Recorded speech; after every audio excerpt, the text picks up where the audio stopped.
ಈ real responsibility ತುಂಬ ಗೊತ್ತಾಗ್ತಾ ಗೊತ್ತಾಗ್ತಾ ಗೊತ್ತಾಗ್ತಾ ಆಳವಾಗಿ ಎಷ್ಟೊಂದನ್ನು ರಿವೀಲ್ ಮಾಡುತ್ತೆ. ಅವೇರ್ನೆಸ್ ಇದ್ದರೆ ಮಾತ್ರ, ನೀವು ಅಲರ್ಟಾಗಿದ್ದರೆ ಮಾತ್ರ ಆ ಜವಾಬ್ದಾರಿ ಅನ್ನೋದು, ರೆಸ್ಪಾನ್ಸಿಬಿಲಿಟಿ ಅನ್ನೋದು ನಮಗೆ ಒಳಗೆ ಚೆನ್ನಾಗಿ ಸೂಕ್ಷ್ಮಗಳು ಅರ್ಥ ಆಗುತ್ತೆ. ನಾನು ಹೇಳ್ತಿದ್ದೆ, ರೆಸ್ಪಾನ್ಸಿಬಿಲಿಟೀಸ್ ಎಬಿಲಿಟಿ, ನಿಮ್ಮ ಎಬಿಲಿಟಿ, ಕೇಪಬಿಲಿಟಿ ಟು ರೆಸ್ಪಾಂಡ್ ಅಂತ, ಕಾಲಕ್ಕೆ ಒದಗಿ ಬರೋದು ಅಂತ. ಇಷ್ಟೇ ಅಲ್ಲ, ಇದು 10% ಅಲ್ಲ. ನೀವು ಹೇಗಿರಬೇಕು ಕಾಲಕ್ಕೆ ಅಂದರೆ, ಟೈಮ್ಗೆ, ದ ಟೈಮ್ ಅಂತಾರಲ್ಲ, ಯಾವುದೋ ಒಂದು ಆಗಬೇಕಲ್ಲ ಟೈಮ್ಗೆ, ಬಿಫೋರ್, ಡ್ಯೂರಿಂಗ್, ಆಫ್ಟರ್, ಟೋಟಲ್ ಆಗಿರಬೇಕು. ಅದನ್ನು ಬೀಯಿಂಗ್ ಅವೈಲಬಲ್ ಅಂತಾರೆ. Awareness is being available. ಹೇಗೆ? ಇಷ್ಟ ಬಂದಾಗ ಬರೋದು ಅಲ್ಲ, ನಿನ್ನ ಇಷ್ಟ ಬಂದಾಗ ಬರೋದು ಬೀಯಿಂಗ್ ಅವೈಲಬಲ್ ಅಲ್ಲ. ಇದು ಬೀಯಿಂಗ್ ಅಕ್ಸೆಪ್ಟಬಲ್. ಅಂದ್ರೇನು? Accountable. Being available is accountable. ನೀನಿಲ್ಲಿ ಇದೆಯಾ ಅಂದರೆ 100 ಜನಕ್ಕೆ ಶಕ್ತಿ ಇರಬೇಕು, ಆ ರೀತಿ ಇರಬೇಕು ಆ ಜಾಗದಲ್ಲಿ.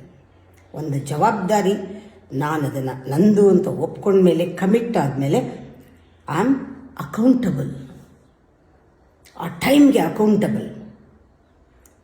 ಇದು ಮಾತ್ರ it is acceptable to God, nothing else.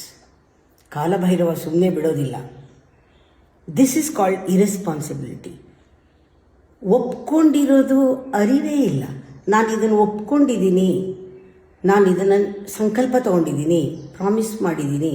ದೇವರ ಹತ್ರ ಮಾತ್ರ ಮಂತ್ರದಲ್ಲಿ ತೊಗೊಳ್ಳೋದು ಮಾತ್ರ ಸಂಕಲ್ಪ ಅಲ್ಲ. ನಾವು ಒಪ್ಕೊಂಡಿರೋದು ಎಲ್ಲ ಸಂಕಲ್ಪನೇ. ಅದರಿಂದ ನಮ್ಮ ಪರೀಕ್ಷೆ ಆಗ್ತಾ ಇರುತ್ತೆ.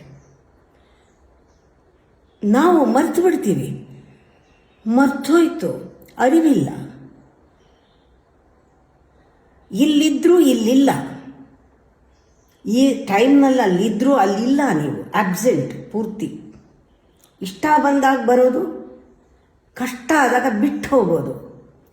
ಇದು ಫ್ರೀಡಮ್ ಅಲ್ಲ, ಅದನ್ನು ಎಸ್ಕೇಪಿಸಮ್ ಅಂತಾರೆ. ಅದೊಂದು ಆ್ಯಟಿಟ್ಯೂಡು. ಎಲ್ಲ ಕಡೆನೂ ಹೇಳಿದೆ ಕೇಳದೆ ನಾಪತ್ತೆ. ಅಕೌಂಟಬಿಲಿಟಿ ಇದ್ದರೆ ನಿಜವಾಗ್ಲೂ ಅರ್ಜೆಂಟ್ ಬಿತ್ತ ಆ ಕೆಲಸ ಬೇರೆಯವ್ರು ಮಾಡೋ ಹಂಗೆ ಮಾಡಿ ಹೋಗಬೇಕು.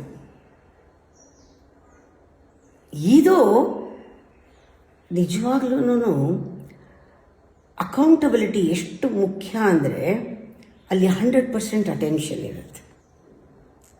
ನಾನೇ ಮಾಡಬೇಕು ಅಂತಿಲ್ಲ, ಆ ಕೆಲಸ ಆಗಬೇಕು. ಆಗಕ್ಕೆ ಇನ್ಯಾರಾದರೂ ಇದ್ದಾರಾ? ಇಲ್ವಾ? ನಾನು ಅಲ್ಲಿರ್ತೀನಿ. ಈ ಥರ ಯಾರು ಮ್ಯಾನೇಜ್ ಮಾಡ್ತಾರೆ, ಟೈಮನ್ನು ಮ್ಯಾನೇಜ್ ಮಾಡ್ತಾರೆ, ತಮ್ಮನ್ನು ತಾವು ಮ್ಯಾನೇಜ್ ಮಾಡ್ಕೊಳ್ತಾರೆ, ಎಲ್ಲರನ್ನೂ ಮ್ಯಾನೇಜ್ ಮಾಡ್ತಾರೆ, ಅವರೊಬ್ಬರೇ ಮ್ಯಾನೇಜರ್. ಈ ಮಿಕ್ಕಿದವರೆಲ್ಲ ಡ್ಯಾಮೇಜರ್ಸ್.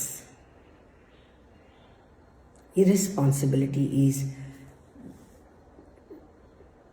ಡಿಸ್ಟ್ರಕ್ಷನ್, ಡಿಸಾಸ್ಟರ್ಸ್ ಅಷ್ಟೇ. ನಂಬೋಂಗಿಲ್ಲ, ಅವ್ರನ್ನ ಕೈ ಕೊಟ್ಬಿಡ್ತಾರೆ ಅಂತೀವಲ್ಲ, ಹಾಗೆ ಇದ್ದಕ್ಕಿದ್ದಂಗೆ ಆ ಕೆಲಸನೂ ಆಗಿರಲ್ಲ, ಅವರು ಇರಲ್ಲ, ಅದು ಯಾರೂ ಮಾಡಿರಲ್ಲ, ಯಾರೂ ಮಾಡೋಕ್ಕಾಗಲ್ಲ. ಗೊತ್ತಿಲ್ಲ ಯಾರಿಗೂ. ಅವ್ರು ಮಾಡಿದ್ದಾರೆ ಅಂದ್ಕೊಂಡಿರ್ತಾರೆ, ಅವ್ರವ್ರ ಕೆಲಸದಲ್ಲಿ ಅವರು ಇರ್ತಾರೆ. ಅನಾಹುತ, ಪ್ರಾಣನೇ ಹೋಗ್ಬಿಡ್ಬೋದು.